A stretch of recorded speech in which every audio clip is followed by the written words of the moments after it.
I've no sympathy for those who die in the line of duty, especially as odious a duty as those dead magisters held. I'll be damned if I ever set foot on that island again. Don't care who I have to bury. A hard-fought freedom, sure. But if spilling blood is bad, it shouldn't be so agreeable. Onward now. The sooner fought joy disappears from the horizon, the better. Perhaps the Seekers need help manning the ship.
My Seeker brethren, show us the path to salvation.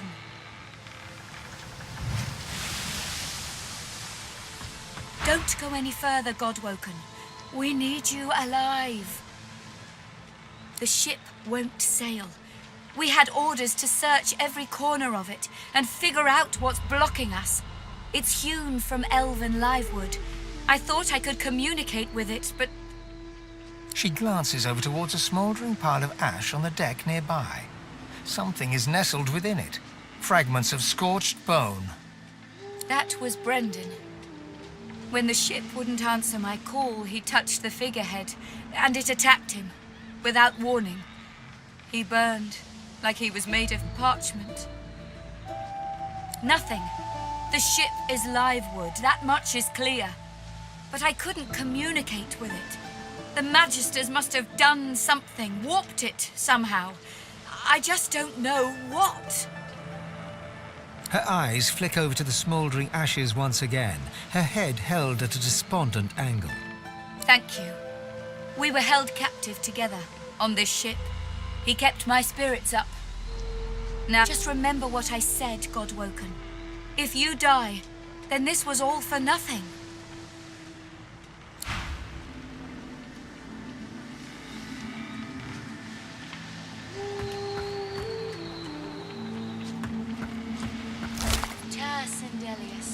Hear my prayer. Show us the way forward. Deliver us from peril.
Spare me, Gareth. We got what we came for. This is what success looks like. I won't see them tossed overboard. Not here. We'll hold a proper service. What's-his-face and so-and-so would want us to get this ship sailing before all else. They died for those Godwoken, after all. You know their names, Malady.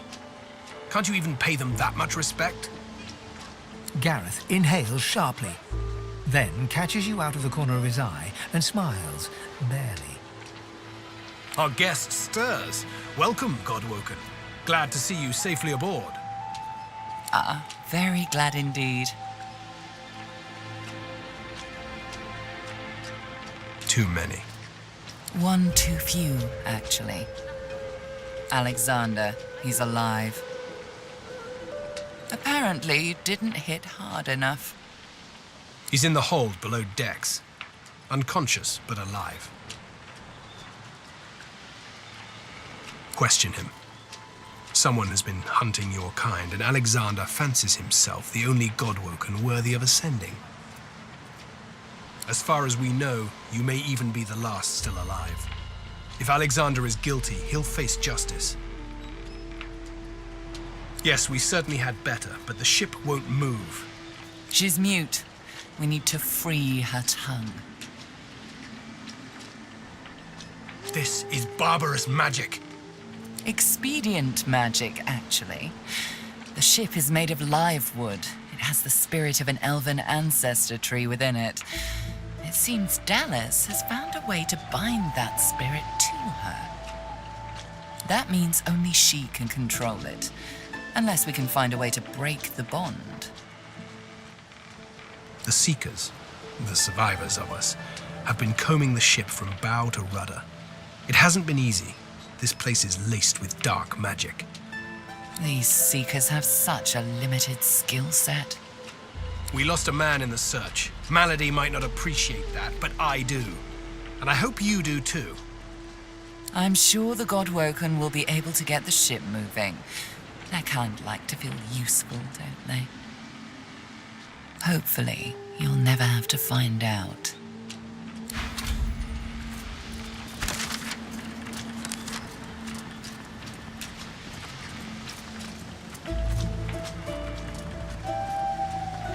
We can't get this ship moving, Godwoken. We have every free hand looking into it. Help, if you can.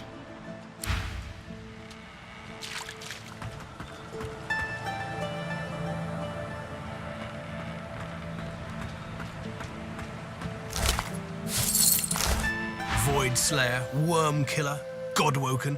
You have many names. Let's add ship's captain to the list once we get this thing moving, shall we?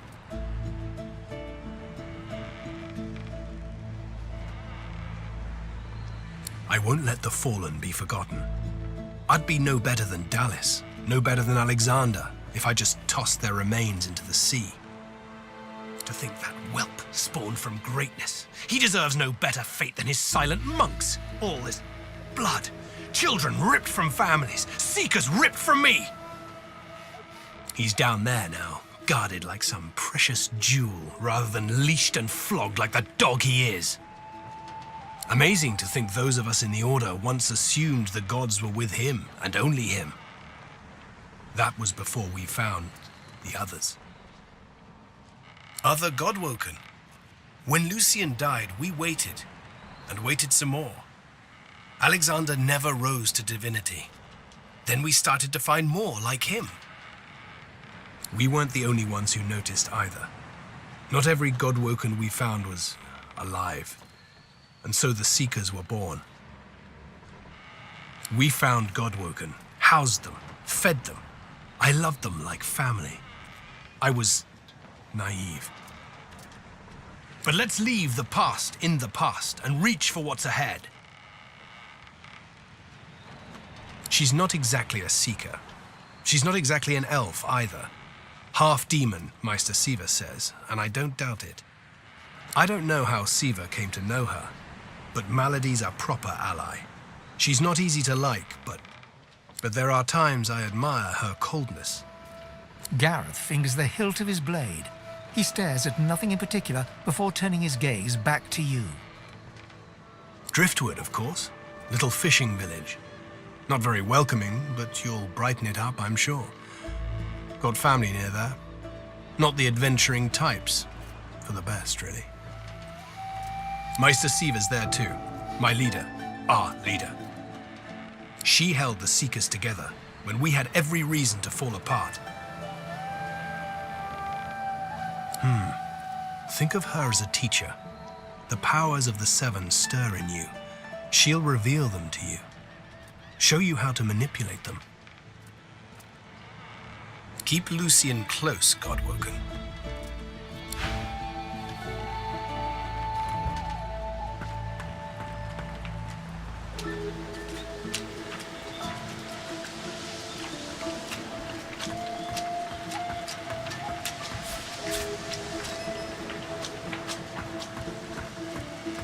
Ah, there you are. High time to stop gallivanting and resume our journey together, wouldn't you say? Off we go, then.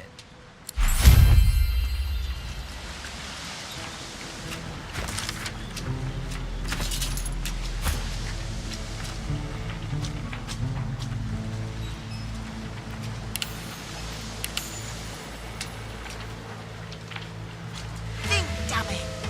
Where would a Magister hide something?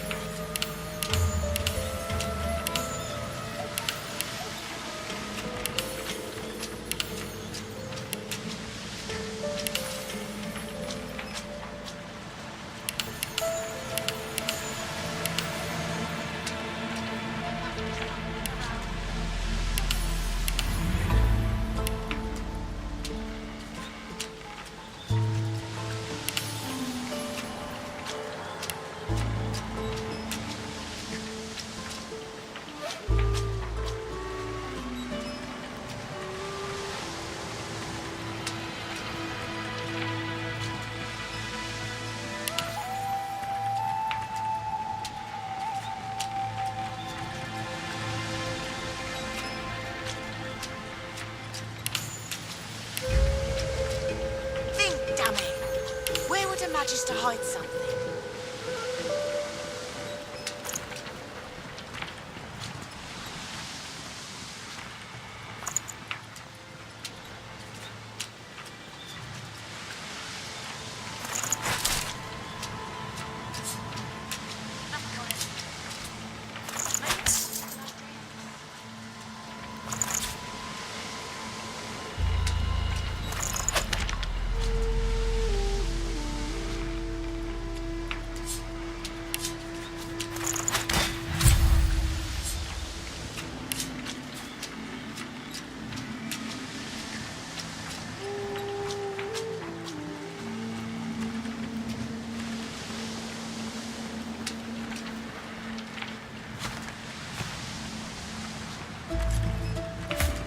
Yes? Is it an audience you desire? Oh, don't tell me you've never heard the stories. The tale of my birth has been a bedtime staple for years. A dinner party favorite. Cute. Very well then, listen closely. One day a red sun rose, turning the desert sands into a blood-colored sea. When my mother, roused from dreams, beheld this crimson dawn, she knew the time had come and promptly gave birth to me. The sun rose to its zenith, but there settled, refused to descend towards the beckoning dusk. Instead, she hung there for 7 days and 7 bright, starless nights. So enamored was she with her little red prince. Indeed, I've been a married man since the day I was born, for they call me the spouse of the sun. She who is all life and beauty, she whose colour I wear not in cloth, but in skin. Isn't it just? A beautiful, beautiful story. He laughs wryly, baring rows of shark-like teeth. There are those who believe that little legend, you know. I'm not one of them. To tell you the truth, I've no idea why I'm red, but I do fancy I was rather lucky to be born a prince. My heritage made people celebrate my uniqueness. Had I been common-born, they might have just drowned me in a well. Why, thank you. You'll find I don't live up to expectations with remarkable frequency. Case in point is that I have a high opinion of myself because of my unparalleled skills and intellect, not because of the bed I was born in. Though I won't go so far as to deny absolute wealth has its perks. Absolute power, for instance. No wonder I seek my way back to the throne. Are you certain you want to dismiss your companion? Your loss.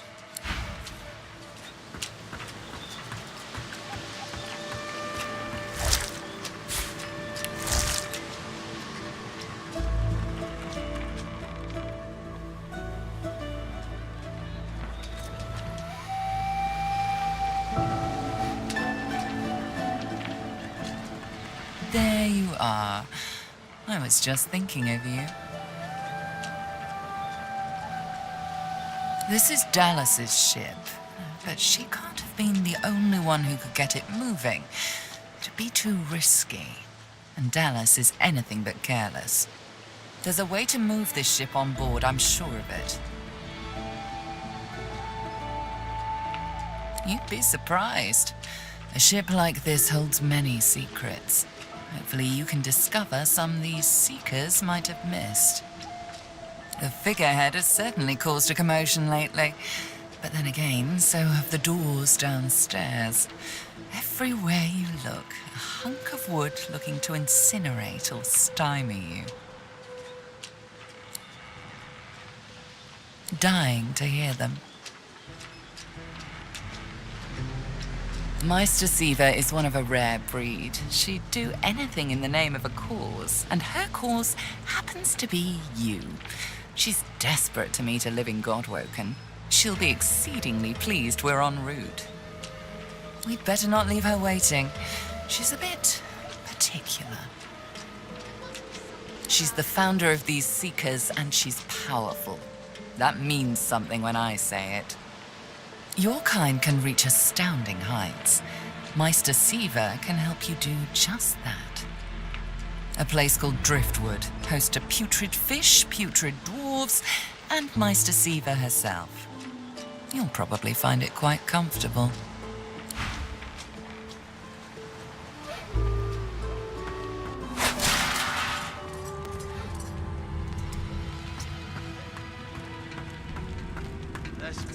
How you doing? You creatures with your legs and arms and your opposable thumbs. You always want to steer the ship. You need to trust the ship. It knows what it's doing. It dances to the tune. It goes la la la la la la la, or something like that. It's pretty catchy, but I can't remember how it goes. Good thing Dallas had that book, eh? Oh, she opened it and looked at the marks on the inside. How the hell else? All right.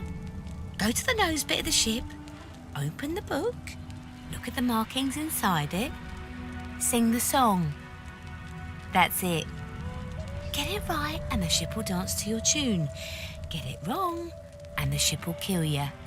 That's always entertaining. For me, anyway.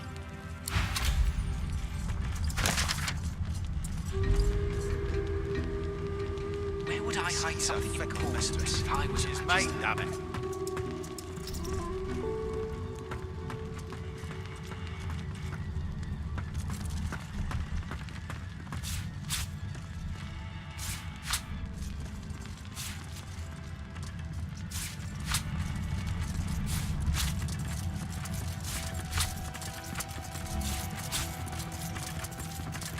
Melody says if we can get the ship to move, we can go home.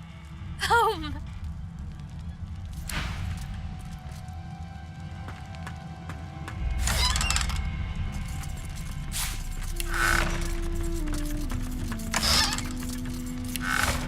All that fighting will be worth less than nothing if we can't get this tub moving.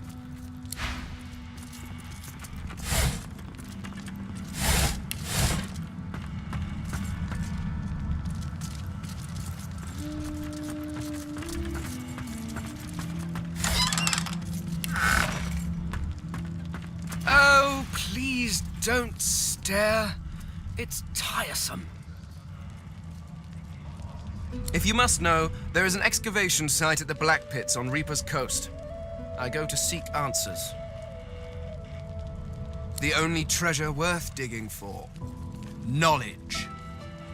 I was investigating a site where several artifacts of my people have been found. Some were even intact. Alas, I was not the only one there. Those red-robed idiots were scurrying about too, trampling precious clues under their ignorant boots.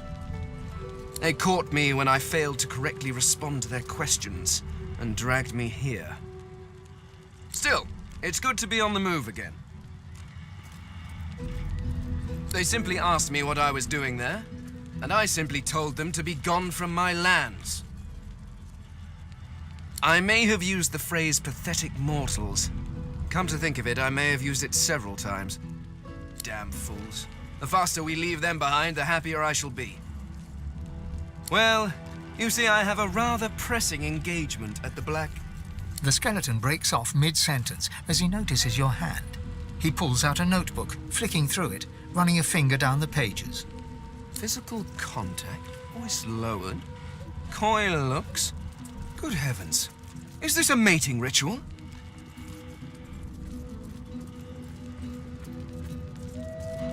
Oh, my pardons.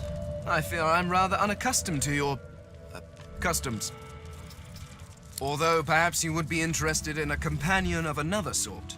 I need to travel to the Black Pits oil field near Reaper's Coast.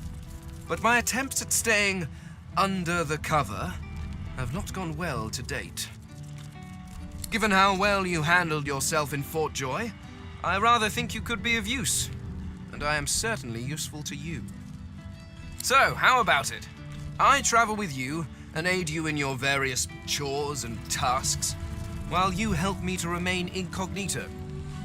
Excellent. While we are conversing, perhaps you notice that I am rather skilled in, well, all things.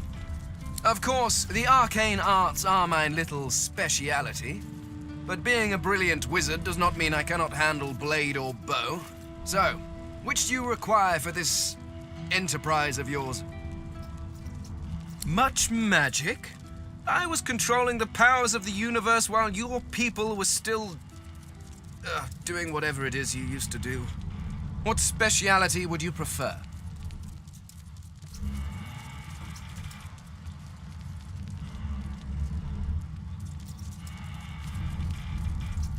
Oh, you've asked the wizard if he would please join your party as a wizard. And here I was, worried that your people might not be the sharpest tools in the crate. I could do that with one hand behind my spine. Now, shall we get on? Splendid. Very well. Let's be off.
not a thing but spiders and disappointment.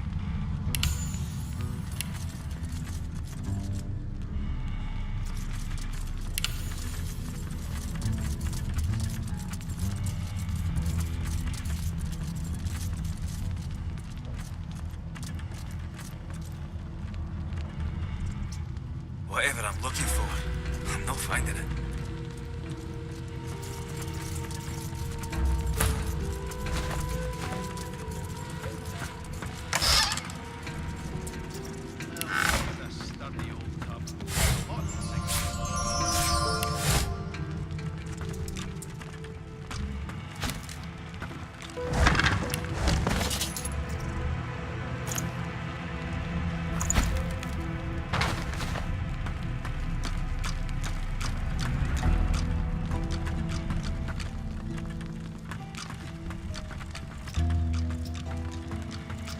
Let's team up, you and me. What do you say? Suit yourself then. He drags a comb through his beard.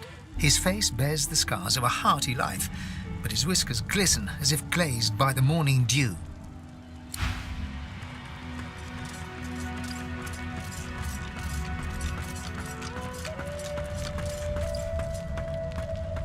We have to find a way to get this ship moving.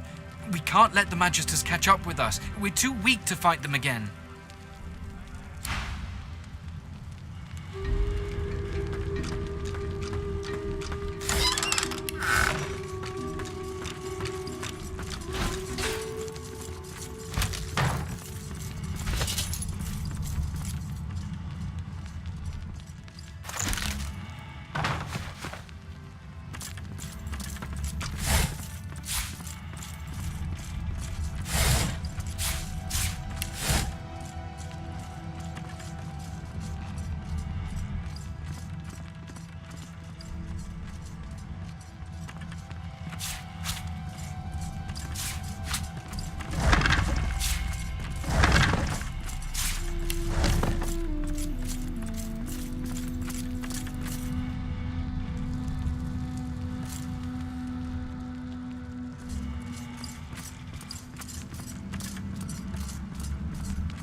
Something important if I was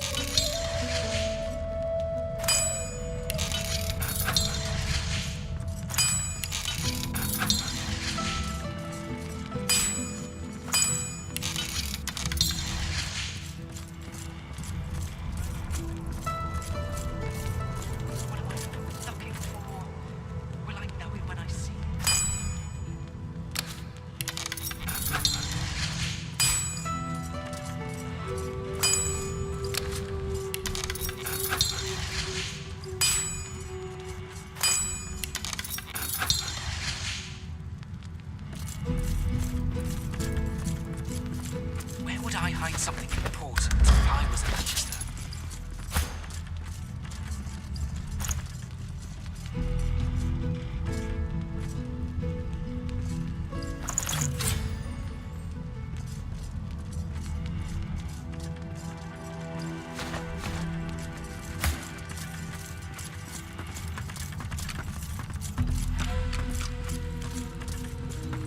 The silent monk leans forward slightly and stares at you straight in the eyes. She seems eager for you to say something. The silent monk leans from one foot to the other. He seems eager to move.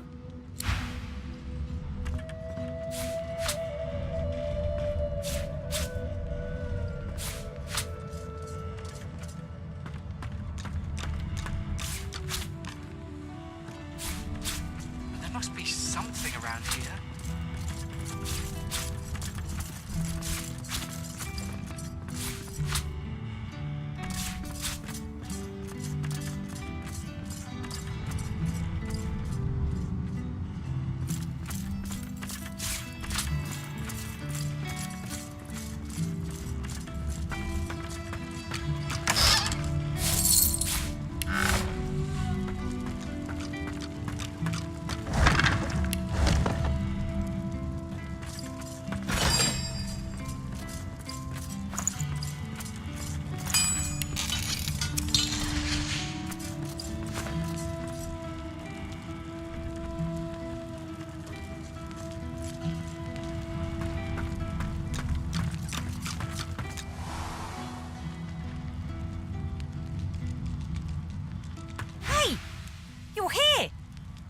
Pretty nice boat, eh?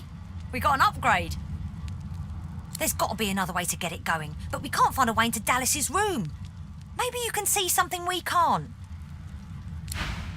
There's something to these doors I'm not seeing. But what?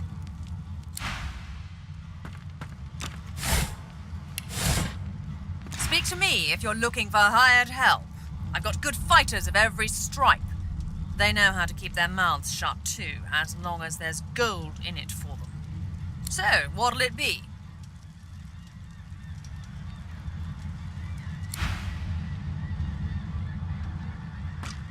Allies for hire. I've got sword fighters. I've plenty of fighters for hire. So, what'll it be?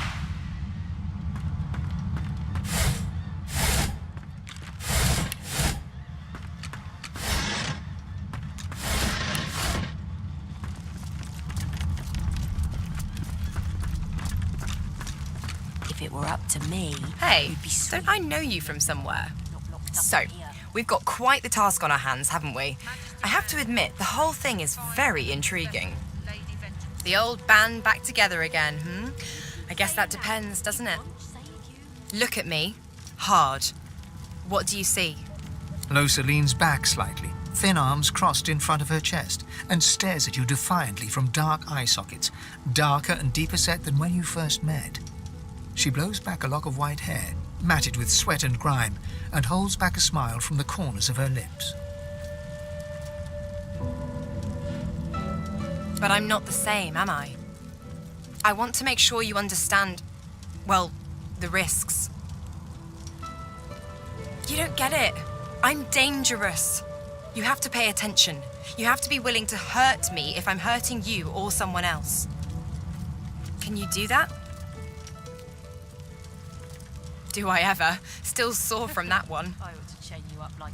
At the time, I wanted you to defend me. I didn't realize how bad things had gotten. I know better now. Something like that happens again, you do what needs to be done. Deal? Either you'll do it or you won't. You have to choose. Well, all right then. She pinches your cheek, a sparkle in her dim grey eyes. I knew I could count on you to murder me in a pinch. Let's go, Chief.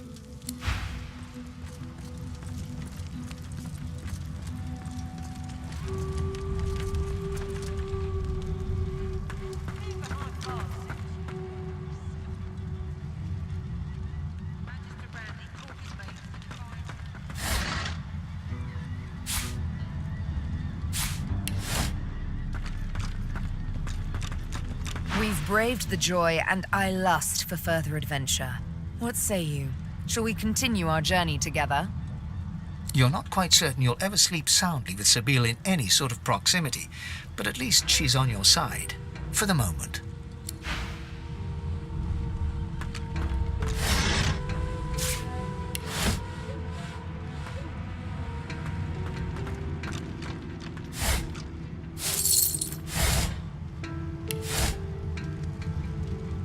No one's ever regretted having extra help in a fight. I've spotted something.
The door seems like any door, at least at first.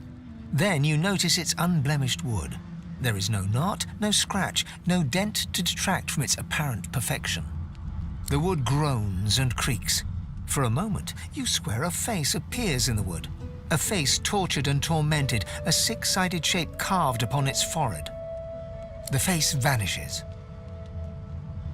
The door remains closed. It seems you need more than a password to open it. The door remains unmarked. The anguished face appears, then vanishes. The door remains unmarked. The thud of your fist upon the wood resonates deeper than you'd expected it to. It turns into what sounds like a moan, then echoes away into silence. The door remains closed.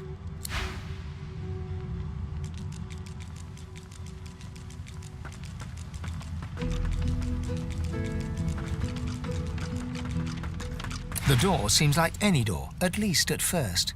Then you notice its unblemished wood.